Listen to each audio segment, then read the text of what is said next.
ताकि वो भी अपना प्लान बढ़ा करें, क्योंकि कई प्रस्ताव उद्योग विभाग को मिले। देखिए,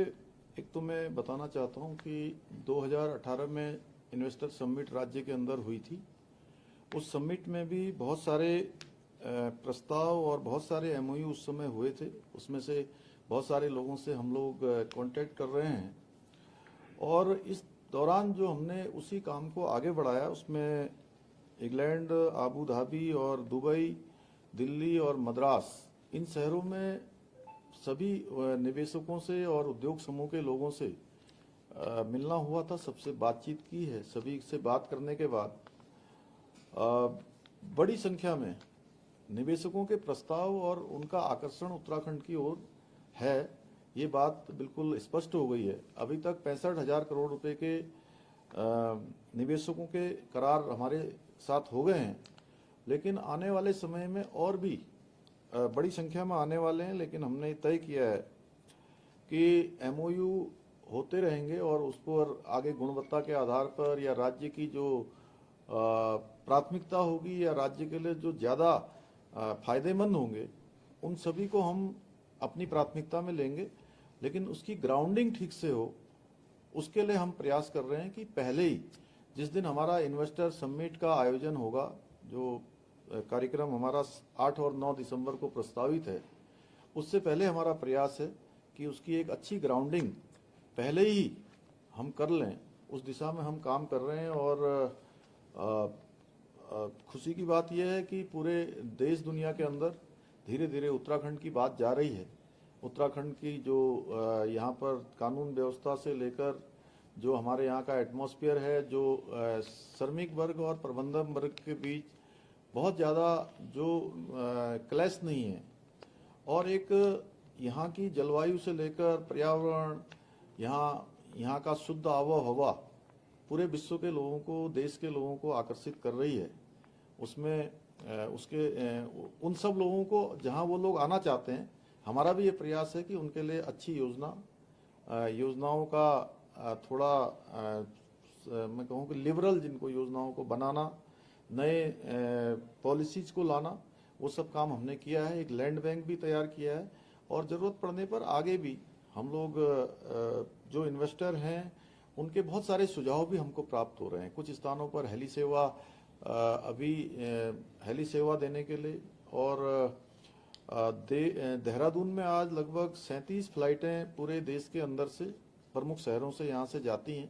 कुछ शहर अभी छूटे हुए हैं, उनको भी हम लोगों ने आगे निकट भविष्य में उन शहरों को भी जोड़ना है। और दुबई और आबू धाबी में जब हम लोगों से मिले थे तो लोगों ने एक अपनी ये बात भी हमको सुझाव के रूप में दी थी कि अगर अंतर्राष्ट्रीय उड़ान देहरादून से या पंतनगर से होगी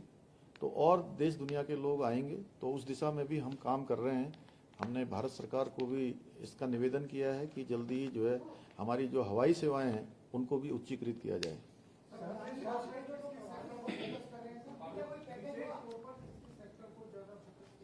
देखिए, विशेष रूप से इंडस्ट्री है और टूरिज्म है,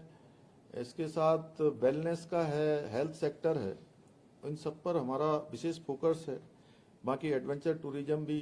काफ़ी लोगों ने जो है उसको प्राथमिकता से कहा है कि हम काम करना चाहते हैं। हेल्थ के सेक्टर में कैंसर जैसी बीमारियों से इलाज के लिए लोग यहाँ पर आना चाहते हैं। और विभिन्न क्षेत्र हैं, अलग अलग सेक्टरों में, चूंकि हमारे यहाँ पर फार्मा का भी बहुत बड़ा सेक्टर है, ऑटोमोबाइल्स का भी बड़ा हब है, बड़ी बड़ी कंपनियां पहले से काम कर रही है। एक सुदीप ने पहले प्रश्न पूछा था कि पुराने वाले जो हमारे यहाँ पर इंडस्ट्री लगी हुई है उसमें से भी हमको जो है एक बड़ी संख्या, मतलब मैं समझता हूँ कि 10 से 15,000 करोड़ रुपए का एक्सपेंशन जो पुरानी जो इंडस्ट्री हमारे पहले से एग्जिस्टिंग इंडस्ट्री है वो भी अपने को एक्सपेंड कर रही हैं। और हमने कुछ नियमों में भी और पॉलिसी में भी कुछ जो शिथिलीकरण किया है, लिबरल जो बनाया है, उसमें उनके जो अंदर का जो एरिया होता है,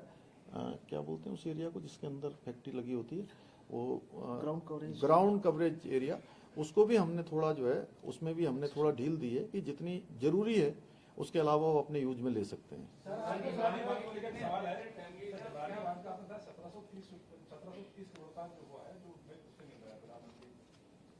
हाँ हाँ, टोटल धनराशि कितनी सर जो हम यूपी से भी डिवाइड करेंगे? नहीं, टोटल इतनी है अभी तो। नहीं तो आगे जो अभी और भी, चूंकि क्या होता है कि जब प्रोजेक्ट शुरू होता है तो उसमें ये पहले का बना हुआ है, तो आगे समय में जैसे समय समय पर विस्तार की आवश्यकता पड़ती है तो उसमें परिवार कितने हैं और अब इसमें और उनको क्या पैकेज परिवार तो एग्जैक्ट अभी इसमें जितने भी परिवार हैं जो भी उसके जद में आएंगे उन सभी के पुनर्वास के लिए हमने पहले से ही कैबिनेट में नई जमीन जो है पराग फार्म में वो देख ली है और उनका पुनर्वास हम पराग फार्म में करेंगे वहाँ। कब से शुरू होगा इस परियोजना पे, कब से काम शुरू होगा, दूसरा क्या टारगेट है कि कितने समय के भीतर ये पूरा होगा? नहीं, हमारा प्रयास होगा कि जो भी अब अन्य औपचारिकताएं हैं वो जल्दी से जल्दी पूरी हों और जल्दी से जल्दी उसका भूमि पूजन होकर उस पर काम को प्रारंभ किया जाए। आपने लैंड बैंक की बात की है, उसमें 6,000 एकड़ की हम तैयार कर रहे हैं। नहीं, कर लिया 6,000 एकड़। उसमें ऐसा देखने को मिला है कि जो पहले से जो अलॉट किया हुआ है उसको हम कैंसिल कर रहे हैं। उसमें सब नाबार्ड और रिजर्व बैंक जैसे महत्वपूर्ण संस्थान भी है, इसका नाम हमने कैंसिल कर दिया है। तो सर क्या ये नहीं, देखिए ऐसा है कि जो इंडस्ट्री के लिए उपयुक्त स्थान है और रेजिडेंशियल जो कोई क्वार्टर बनाने हैं या हमारे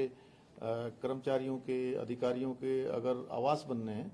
तो वो प्राथमिकता के आधार पर भी कहाँ पर अच्छे आवास बन सकते हैं, कहाँ पर इंडस्ट्री लग सकती है, उसकी दोनों की जो कैटेगरी है उसके आधार पर तय कर रहे हैं। हाँ, निश्चित रूप से वो तो सरकार की व्यवस्था है कि अगर सरकारी क्वार्टर कहीं पर बनने हैं तो अगली जगह पर बनेंगे, तो निश्चित उसमें कोई प्रधानमंत्री मोदी जी ने बहुत सारे सौगात दिए, तो क्या माने सारे सौगात आपके कार्यकाल में दिए, आपने प्रभावित होकर दिए सौगात? देखिए ऐसा है, मैं प्रधानमंत्री जी का फिर से धन्यवाद करना चाहता हूं कि उनका उत्तराखंड से बहुत लगाव है और उन्होंने अनेक अवसरों पर कहा है कि उत्तराखंड से मेरा कर्म वर्म का रिश्ता है। तो उत्तराखंड में उनके बनने के बाद आप देखते होंगे 4 धाम ऑल वेदर रोडें बनी हैं, भारतमाला श्रृंखला की रोडें बनी हैं, हमारे यहाँ पर एम्स का संचालन शुरू हुआ है, ऋषिकेश कर्णप्रयाग रेल लाइन का काम शुरू हुआ है, दूरस्थ क्षेत्रों को वाइब्रेंट विलेज के रूप में बढ़ाया गया है, केदारनाथ, बद्रीनाथ मास्टर प्लान और पुनर्निर्माण के काम हुए हैं, हमारे यहाँ पर रोपवे की योजनाएं आई हैं, नया एम्स एक उधम सिंह नगर में बना है, देहरादून हो चाहे अन्य शहर हो या हवाई सेवाएं हो, सबको अपग्रेड हुआ है, देहरादून का हवाई अड्डा अपग्रेड हुआ है।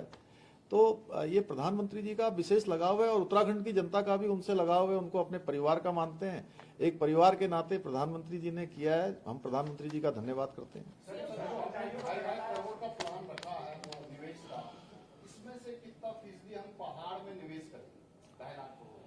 देखिए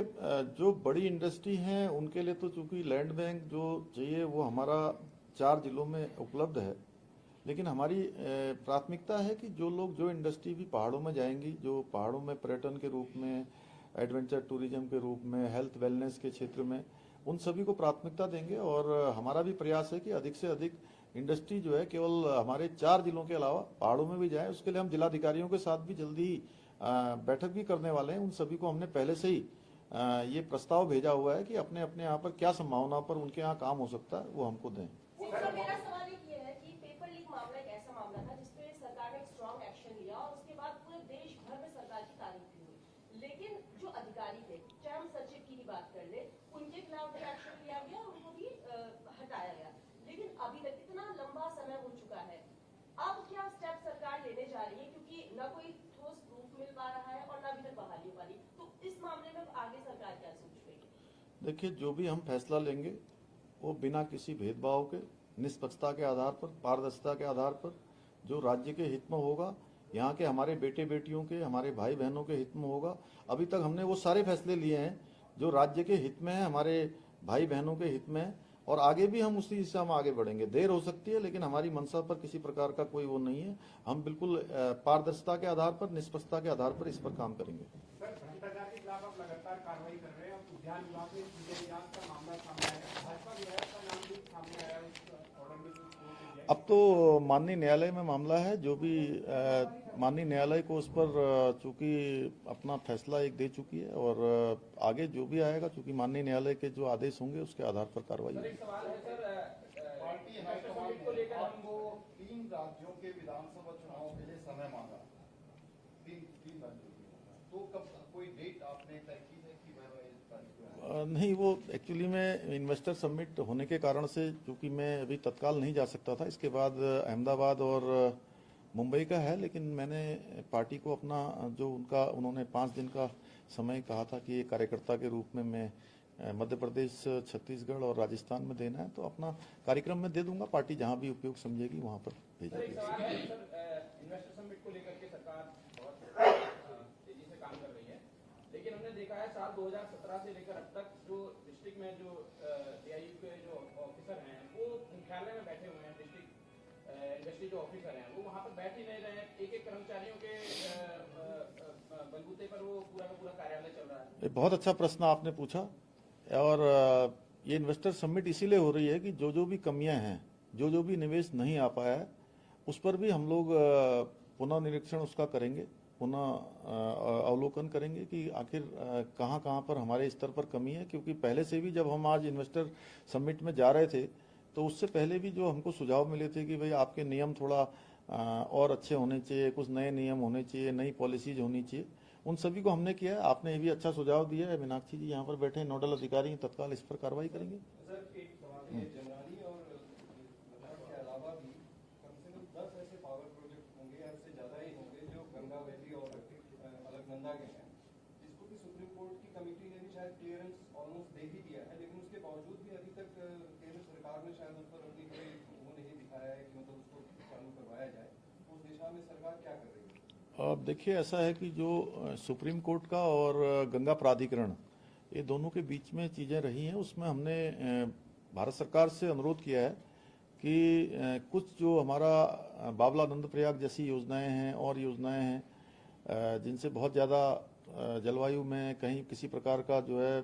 प्रभाव नहीं होने वाला है, उन सभी को हमको जो है उनकी स्वीकृति दे दी जाए। और 25 मेगावाट से नीचे के जितने भी प्रोजेक्ट हैं उनकी हमको स्वीकृति मिल जाएगी, तो हम काफ़ी सारे प्रोजेक्टों पर काम कर पाएंगे। हमें उम्मीद है कि जल्दी जो है इस दिशा में हमको भारत सरकार की तरफ से स्वीकृति मिलेगी। चलिए, धन्यवाद।